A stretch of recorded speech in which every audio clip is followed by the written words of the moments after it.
What is going on, guys? It is Wrestlelamia here, back with some more news. Join us now as we look at the wildest news stories and rumors you need to know, including WWE themselves are confused by The Rock's absence. Is there heat between Triple H and The Rock? Triple H has two words for people who didn't like WrestleMania, and it's not suck it. John Cena and Travis Scott are going to become a tag team. Baron Corbin blasts WWE over Bayley's booking. What has really happened to Alexa Bliss? Chad Gable on missing WrestleMania, and much more. Be sure to subscribe and hit that notification bell for daily wrestling videos, and follow us on Facebook for exclusive lists. Also check out our new videos on Wrestlelamia XL. And now let's do the intro and get straight into our first story.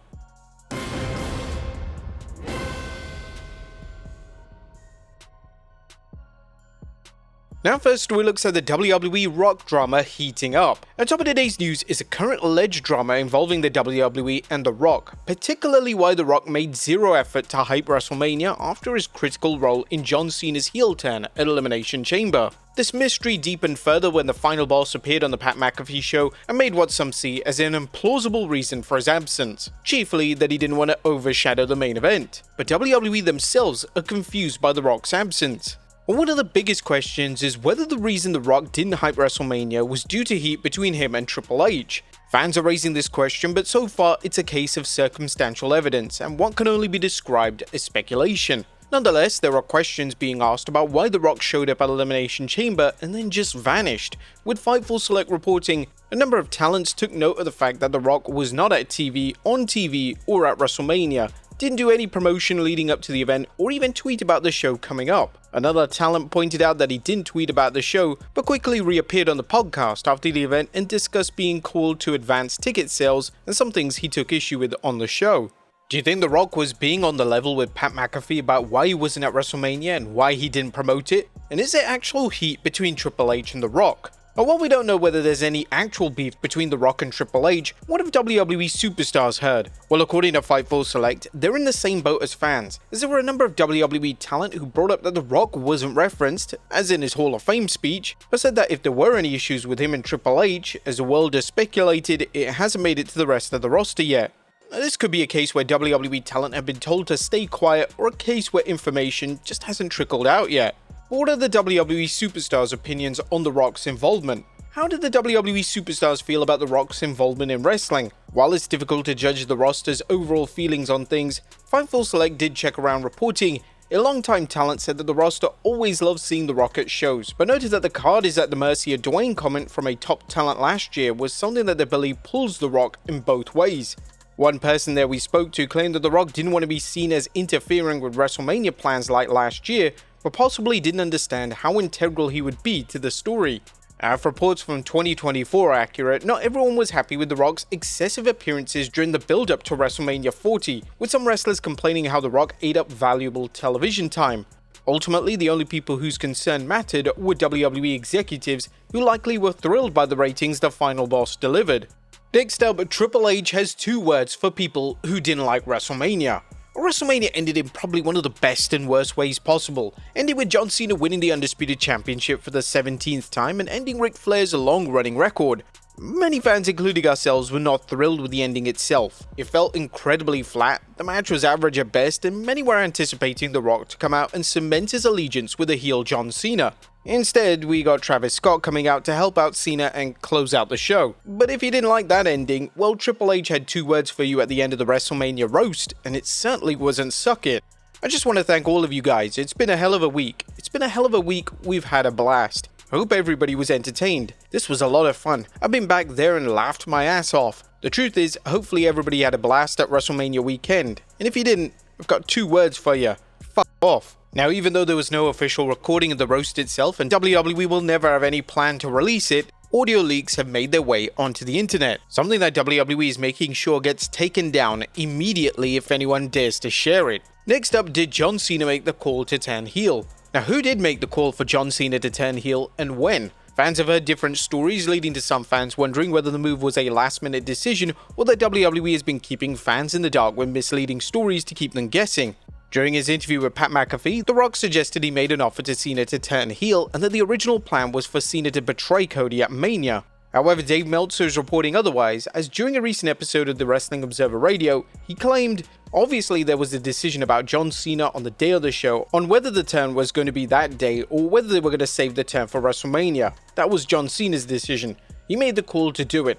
Levesque made the final call, but John Cena was the one. The decision came within the last couple of days, and he claimed that the decision was a last-minute one based on the following evidence. If you remember the day of the show, the segment with Dwayne was originally going to be after the first or second match. It was not going to be after the Chamber. That's because they were not going to be doing that turn that night. The turn was going to be at Mania, and then John wanted to do the turn that night, so they moved the segment to the end of the show. Now, if his musings are accurate, this could explain why there's zero involvement from The Rock after Elimination Chamber.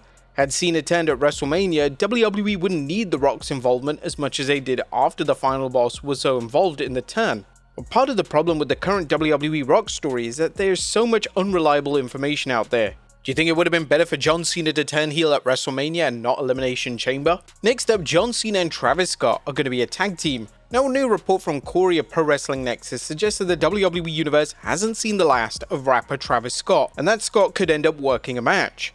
I've been informed that there's a pitch for John Cena and Travis Scott to work a tag team match together at some point this year. Nothing concrete as of right now. I was also reported on the Wrestling Observer newsletter that the theory was that Bad Bunny would be on the other side. Rhodes would make the most sense as the partner, but that aspect wasn't confirmed to us past the idea that if it is done, they'd need a wrestler of the level of Cena on the face side. A Bad Bunny has shown he can wrestle a decent match, but should WWE risk putting John Cena and Travis Scott into a match following the complaints about Cena's performance at WrestleMania 41 and Scott's relative inexperience? Although Scott is reportedly training to be a wrestler, it's unknown if he's ready to rumble just yet. Next up, John Cena appearing at SmackDown before SummerSlam. Now, is John Cena working at SummerSlam? While nothing official has been announced for the 3rd August PLE, a new report has Cena listed for the 18th July edition of SmackDown, which is 2 weeks before the 2-night SummerSlam. There's already talk about WWE booking the rumored tag match with Cena and Scott against Cody and Bad Bunny, which is important to remember is a wild rumor at SummerSlam. Next up, Baron Corbin blasts WWE over Bayley booking. Bishop Dyer, aka former WWE star Baron Corbin, isn't happy with WWE's booking of Bayley, as seen by a recent appearance on Busted Open Radio where he roasted the promotion's booking of wrestling's role model. Dyer targeted WWE for not using Bayley at WrestleMania and taking her out with a kayfabe injury. Fuck you, that's my sentiment. I mean, to do it to Bayley of all people, someone who's been there through COVID, has made lemonade out of dog shit repeatedly, is a model fucking employee? The former King of the Ring and Mr. Money in the Bank continued saying, I don't give a shit if you knew the storyline ahead of time. Please, do all this. Take all these bumps, work your ass off, and 2 days before we're going to replace you, and you know Bayley's going to be fine. But that is a moment that is bullshit all the way through.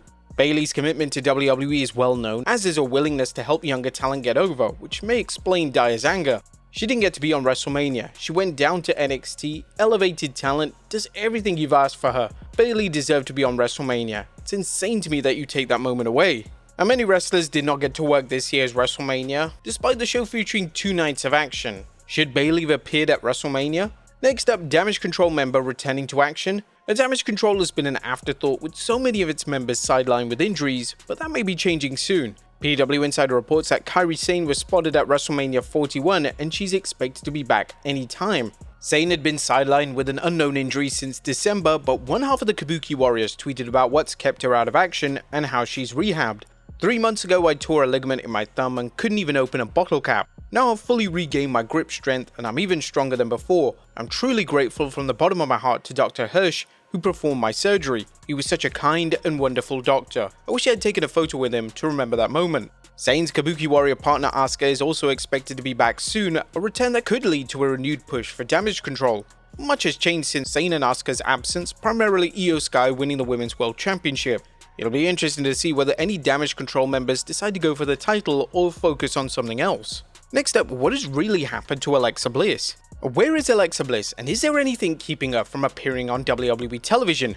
Bliss, who returned at this year's Royal Rumble, then competed in the Women's Elimination Chamber match, has been missing in action again, leading to Alexa's adoring public wondering if she might be injured. Not according to PW Insider, which reports Bliss is completely healthy. The report noted that Little Miss Bliss was in attendance for WrestleMania 41 weekend in Las Vegas, participating in related events. Now, also according to PW Insider, Alexa Bliss and the Wyatt Six are reportedly set to be paired together once they return to TV, PW Insider believes that Bliss will be revealed as the leader of the stable. Now, considering this is a SmackDown after WrestleMania, tonight could be a situation where we'll see Alexa Bliss emerge once again. And finally, Chad Gable on missing WrestleMania. Last but not least, Bayley isn't the only superstar who missed out on working WrestleMania 41. Chad Gable recently bemoaned his absence from the Showcase of the Immortals, telling Rope Breaks he wasn't happy to see newcomer El Grande Americano get a match. I got robbed again, man, by this new guy who comes out of nowhere. 2 matches and he's on WrestleMania? Can you imagine how I feel? Do you think Chad Gable should have been at Mania? Let us know in the comments down below, and I'll see you next time with some more wrestling content.